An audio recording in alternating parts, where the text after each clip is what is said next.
Hello student, I am Anuradha Agarwal from Nirmal Sharde classes. मैं आज आपको क्लास 8 मैथ्स पढ़ाने जा रही हूँ। इसकी क्वेश्चन नंबर 8 है द फॉलोइंग फिगर GUNS यानी कि guns and runs are a parallelogram, find x and y length in cm। तो इसका हम फर्स्ट पार्ट करने जा रहे हैं स्टूडेंट। इसमें गन नाम की एक फिगर दी हुई जो एक पैरेललोग्राम है GUNS। यहाँ लिखा हुआ अगर ये पैरेललोग्राम है स्टूडेंट तो आपको पता है ये साइड इसके इक्वल है। तो आप लिखेंगे यहाँ पर जब सॉल्यूशन करना स्टार्ट करेंगे कि GUNS इज अ पैरेललोग्राम। ठीक है, अगर ये पैरेललोग्राम है स्टूडेंट तो आप लिख सकते हैं GU इक्वल टू SN। और क्या लिख सकते हैं SG इक्वल है किसके NU के। Student clear? अगर ये बात सही है तो अब आपको स्टेटमेंट लिखना आना चाहिए। आप देखिए GU कहाँ है, GU एरा, GU की वैल्यू क्या है यहाँ पर देखिए 3y माइनस 1।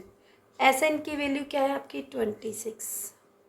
तो आप y की वैल्यू आसानी से निकाल सकते हैं। तो स्टूडेंट हम निकालते हैं y की वैल्यू यहाँ से 3y इक्वल टू 26 और ये y जो 1 है माइनस 1 इधर आकर +1 हो जाएगा। LHS RHS करना आता है आप सबको, इक्वेशन सोल्व करना सिखाया था उस समय। तो 3y इक्वल टू कितना हो गया स्टूडेंट 27। तो y इक्वल टू कितना हो गया 27/3। y के साथ जो मल्टीप्लाई में स्टूडेंट वो अपॉन में जाता है और डिवाइड कर देता है 9। तो y इक्वल टू आपका आ गया 9। एक आंसर तो आ गया आपका। अब आपसे कहा गया है कि आप बताइए कि जो ये लिखा हुआ है SG और NU, तो यहाँ पर इस 3x में x की वैल्यू क्या है।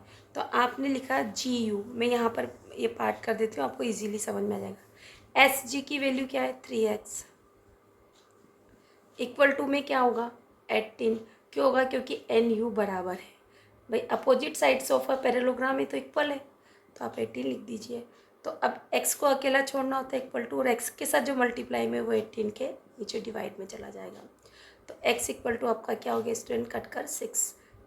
ठीक है, तो आपने इस तरह से इजीली पार्ट 1 में x और y की वैल्यू x इक्वल टू आपने 6 एंड y इक्वल टू 9 आपने निकाल लिया। हम चलते हैं सेकेंड पार्ट की और स्टूडेंट आंसर। स्टूडेंट देखिए यहाँ पर जो फॉलोइंग फिगर है हमने गन पहले कर लिया, अब रन्स कर रहे हैं पैरेललोग्राम में। तो RUNS रन्स फिगर है जो कि एक पैरेललोग्राम है। इसमें आपको x एंड y, x और y की वैल्यू फाइंड आउट करनी है।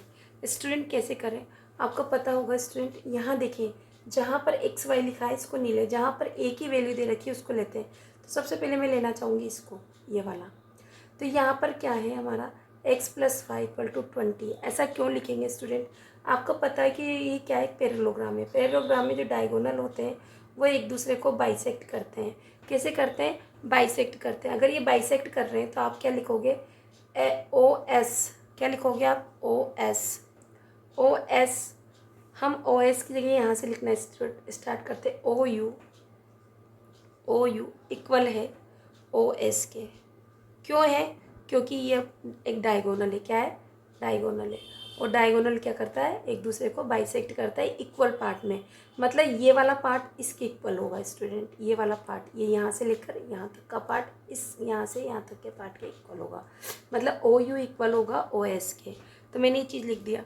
तो आप देखिए OU की वैल्यू क्या है हमारे पास x + 7। कितना है स्टूडेंट? x + 7। और OS की वैल्यू हमारे पास है 20। यहाँ पर इक्वल है तो अपन ऐसे लिखेंगे स्टूडेंट। समझ में आ गया? अब आ गया तो अब आपको x की वैल्यू तो आराम से फाइंड आउट करना आता है।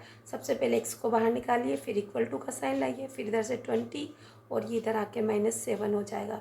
तो x बराबर हमारे पास क्या हो गया स्टूडेंट 13। कितना ईजी था और इम्पोर्टेंट क्वेश्चन है कि स्टूडेंट। क्वेश्चन नंबर 6 और 7 बहुत बहुत इंपॉर्टेंट है, 9 भी। यहाँ पर x की वैल्यू निकाली। अब हम करते हैं यहाँ पर सेकेंड पार्ट पहले की तरह। सबसे पहले मैं लिखूँ ON इक्वल है किसके? OR के।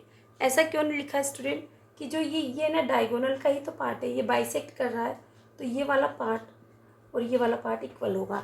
तो मैंने ON की वैल्यू क्या है? x + वाई, जो कि हमें गिवन है, और ओ आर की वैल्यू क्या है 16, तो इक्वल टू 16 लिख देती हूँ स्टूडेंट। अब लिख लिया, अब मैं वैल्यू लिखती हूँ। देखिए एक्स की वैल्यू हमने यहाँ से 13 निकाला ना, तो एक्स की जगह लिख लीजिए 13 plus Y as it is रहने दीजिए, क्योंकि इसकी वैल्यू निकालनी इक्वल टू 16। अब देखिए वाई सबसे पहले बाहर, कोई भी वेरिएबल है आप LHS साइड पर वेरिएबल निकाल दीजिए और RHS साइड पे आप कांस्टेंट वैल्यू रख दीजिए। तो यहाँ से हमने निकाला 16 और ये 13 इधर कम आकर माइनस का 13, तो y इक्वल टू हमारा क्या हो गया student 3। This is our answer. तो हम यहाँ आंसर जब लास्ट में लिखते हैं x equal to 13 and y equal to 3, this is our answer student. Student देखिए हम क्वेश्चन नंबर 9 पे हैं। देखने में सवाल बहुत टफ सा दिख रहा है कि यहाँ पर दो फिगर दी हुई है, एक तो रिस्क दिया हुआ है। रिस्क कहाँ है आपका RISK, ये आपका रिस्क है। ठीक है, मैं आपका हो तो मैं यहाँ निकाल के आपको यहाँ पर रिस्क दिखा देती हूँ, आपको अच्छे से समझ में आ जाएगा रिस्क। ठीक है, आप यहाँ पर निकाल के दे देती हूँ मैं आपको रिस्क RISK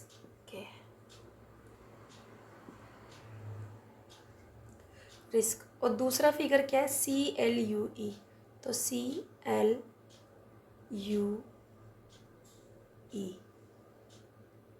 ये वाला पार्ट, इसको भी स्टूडेंट में बाहर निकाल के दे देती हूँ आपको। ये वाला पार्ट आपको यहाँ से बना के दे देती हूँ मैं, इजी पड़ेगा आपको। देखो CLUE हो गया स्टूडेंट। ये हमने दो, ये वाला अगर मैं इस लाइन को छुपा दूँ तो दिख रहा है आपको, ये वाला पार्ट एक पैरेललोग्राम है। अगर मैं इस लाइन को छुपा दूँ स्टूडेंट तो आपको ये वाला एक पैरेललोग्राम दिख रहा है, बिल्कुल दिख रहा है स्टूडेंट, आपको दिख रहा है अच्छे से। तो ये मैंने निकाल दिया। के पर आपको दे रखा है 120, कितना दे रखा है स्टूडेंट 120। अगर देखो के 120 है तो आर क्या होगा, तो आप अगर ओरली इस सवाल को करते हो तो ये क्या है एडजेसेंट एंगल ऑफ पैरेललोग्राम है। अगर एडजेसेंट एंगल अगर पैरेललोग्राम है तो एडजेसेंट एंगल का अगर मैं कहूँ angle K plus angle R equal to 180 degree, तो एंगल के की वैल्यू 120 डिग्री स्टूडेंट आपको दे रखी है। एंगल आर क्या होगा आपका पता नहीं है, 180, आप सॉल्यूशन कर लीजिए। R equal to 180 degree minus 120, तो आर इक्वल टू आपका क्या हो गया 60 डिग्री स्टूडेंट। 180 में से माइनस 120 करेंगे तो क्या हो जाएगा 60 डिग्री। तो ये आपका 60 डिग्री निकल के आ गया स्टूडेंट। अगर ये 60 है तो देखो स्टूडेंट एक्स भी 60 होगा। क्यों होगा ऐसा, क्यों होगा स्टूडेंट ऐसा? इसलिए होगा angle R equal to angle S equal to 60 degree. ऐसा क्यों होगा स्टूडेंट? क्योंकि opposite sides of opposite angle of parallelogram, मैं लिख देती हूँ अपोजिट एंगल ऑफ पैरेललोग्राम, जगह की वजह से मैं आपको ऐसे लिख रही हूँ। ठीक है, क्लियर समझ में आ गया आपको? तो ये आपका 60 हो गया। ठीक है स्टूडेंट, यहाँ तक तो मैम हमें समझ में आ गया। तो फिर अब देखें, यहाँ देखते हैं। यहाँ देखिए ये एंगल एल है ना, CL, देखो एल पे 60 है कि नहीं स्टूडेंट 60 बिल्कुल है। तो ये बताइए एंगल एल 60 है तो एंगल ई कितना होगा स्टूडेंट, बताइए आप मुझे। तो आप कहेंगे कि opposite angle of a parallelograms are equal, तो ये भी 60 हो गया। तो आप यहाँ पर लिख सकते हैं एंगल ए किस में, यहाँ पर तो आप लिखेंगे, यहाँ लिखेंगे RISK risk is a parallelogram, short में लिख रही हूँ मैं, मेरी आवाज़ से आपको समझ में आ रहा है अच्छे से, ये है ना रिस्क इज अ पैरेललोग्राम। ठीक है, यहाँ आप क्या लिखेंगे CLUE, क्या लिखेंगे आप, मैं यहाँ से लिख देती हूँ इस पर CLUE is a parallelogram, parallelogram को शॉर्ट में लिख देती हूँ पैरेललोग्राम। अगर ये पैरेललोग्राम है तो angle L equal to angle E होगा इक्वल टू कितना 60 डिग्री। रीज़न देना होगा वही opposite angle of a parallelogram, opposite angle of parallelogram. ठीक है, आपने ई की वैल्यू भी निकाल ली। तो अब देखिए जो ये डिज़ाइन है ना, यहाँ से देखिए ये वाला एंगल ये आपका कितना निकल के आ गया 70 डिग्री। देखो ना यहाँ पर ई की जगह आपने L 70 था स्टूडेंट, यहाँ क्या था 70 डिग्री। यहाँ क्या होगा 70 डिग्री। सॉरी स्टूडेंट, इसके लिए मैं आपसे क्षमा चाहती हूँ। 70 डिग्री, आप भी ज़्यादा माइंड नहीं करेंगे, 70 डिग्री। और एंगल एस मैंने कितना निकाला स्टूडेंट, 60 डिग्री। कितना निकाला, 60 डिग्री। ठीक है स्टूडेंट, थोड़ी जगह की वजह से। अब मैं यहाँ से ट्रायंगल निकाल लेती हूँ स्टूडेंट। देखिए मेरे पास ये एक ट्रायंगल है, ये वाला दिख रहा है ना आपको। मैं इसको बाहर निकाल लेती हूँ इस तरह से। ठीक है, एंगल ई मेरा क्या निकल के आया स्टूडेंट, एंगल ई मेरा निकल के आया 70 डिग्री, क्योंकि पैरेललोग्राम से निकाला। और एंगल एस मुझे मेरा क्या निकल के आया 60 डिग्री स्टूडेंट। और एंगल ओ क्या है स्टूडेंट, एक्स है। तो क्या हम एंगल सम प्रॉपर्टी से एक्स की वैल्यू नहीं निकाल सकते? इस वाले ट्रायंगल की देखो ना आप, निकाल सकते हैं बिल्कुल मैम। तो निकालिए। अब एंगल्स के नाम चाहे तो आप डायरेक्ट ऐसे यहाँ से, जब मैंने अकेला निकाल लिया तो आप इसे लिखें, और चाहे तो आप पूरा लिखें। तो मैं ऐसा करती हूँ, एंगल यहाँ पर नाम दे देती हूँ 1 2 एंड 3। ठीक है स्टूडेंट, यहाँ से वहाँ जगह कम है इसलिए मैं कहती हूँ एंगल 1 प्लस एंगल 2 प्लस, पहले मैं यहाँ नाम दे दूँ, इसका ट्रायंगल का नाम दे देते हैं EOS। EOS is a triangle, is a triangle। लिखना होता है स्टूडेंट ये सब कुछ, अपन ये लिखते हैं तभी अपने नंबर से आते हैं। तो एंगल यहाँ लिख सकती हूँ मैं, एंगल 1 प्लस एंगल 2 है ना, plus angle 3 equal to 180 degree. क्यों है, angle sum property, angle sum property. Triangle की प्रॉपर्टी होती ना, तीनों एंगल्स का सम क्या होता है 180 डिग्री। एंगल 1 की वैल्यू कितनी दे रखी है 70, प्लस एंगल 2 की वैल्यू मैंने क्या दी 60।